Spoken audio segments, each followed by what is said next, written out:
안녕하세요 여러분. 이번 시간에는 일러스트레이터에서 동그라미를 그려볼게요. 먼저 일러스트레이터를 실행시켜주세요. 그러면 홈 스크린이 뜰 텐데요. 여기서 A4를 눌러주도록 합니다. 만약 선택지에 A4가 없다면 왼쪽에 Create New를 선택한 뒤 A4를 찾으시면 돼요. A4를 누르면 A4 사이즈의 아트보드가 캔버스 위에 생성되게 됩니다. 여기서 우리는 동그라미 그리는 것을 연습해 볼 텐데요. 왼쪽 툴바를 보시면 사각형의 렉탱글 툴이 있습니다. 렉탱글 툴을 왼쪽으로 길게 눌러주면 여러 도형을 만드는 툴이 나타나는데요. 여기서 동그라미 모양의 엘립스 툴을 선택해 주도록 합니다. 이제 여러분의 마우스 커서는 십자 조준점 모양으로 바뀌어 있을 텐데요. 이대로 아트보드 위에 마우스 커서를 클릭 앤 드래그하여 동그라미를 하나 그려봅니다. 일러스트레이터의 도형 툴은 도형을 한번 그렸다 할지라도 사용자가 툴을 해제 안 하면 계속해서 선택한 도형을 그릴 수 있습니다. 이렇게 연속해서 여러가지 모양의 원형을 그릴 수 있죠.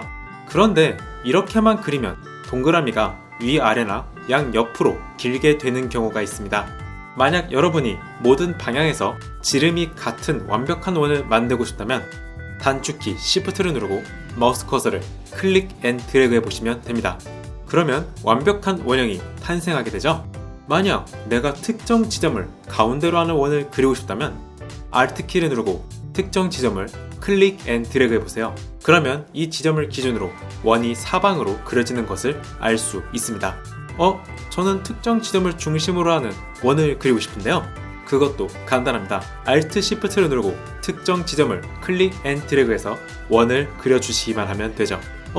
그런데 그려놓고 보니 원의 위치를 좀 옮겨야겠다 생각되시나요? 그렇다면 세 가지 방법으로 원을 옮겨볼 수 있는데요.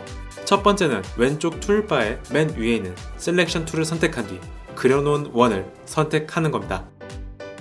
두 번째는 단축키 V를 눌러서 마우스 커서를 셀렉션 툴로 변경하는 것이죠. 이때 한영키가 영어로 되어 있어야 합니다. 셀렉션 툴을 통해 동그라미의 위치를 옮긴 뒤 다시 엘립스 툴로 돌아가야겠죠. 그런데 이럴 때마다 왼쪽 툴바를 찾아가면 번거롭고 작업 시간도 조금씩 더 길어지게 됩니다. 따라서 단축키 L을 통해 엘립스 툴을 불러오는 방법을 기억하시는 것이 편하실 겁니다. 물론 한영키가 영어로 되어 있어야 합니다. 마지막 세 번째는 엘립스 툴 상태에서 컨트롤을 누르는 겁니다. 이 경우 십자 조준점 모양의 그리기 툴이 셀렉션 툴로 변경되게 되는데요.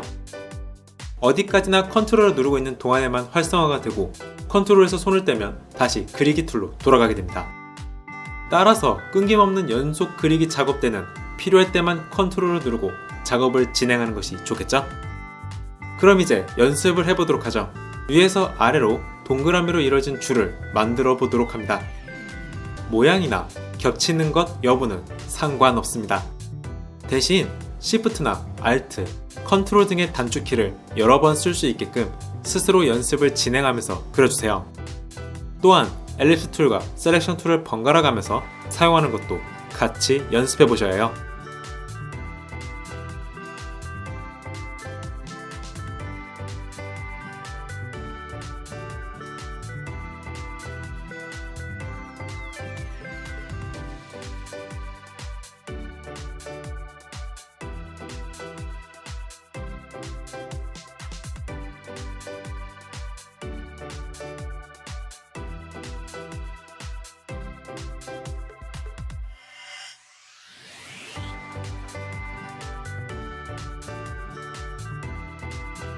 자, 연습까지 끝냈으니 이제 일러스트레이터에서 동그라미 그리는 방법을 익히셨습니다. 이번 강의는 여기까지입니다. 시청과 구독, 좋아요 감사드립니다. 지금까지 큐브팀이었습니다.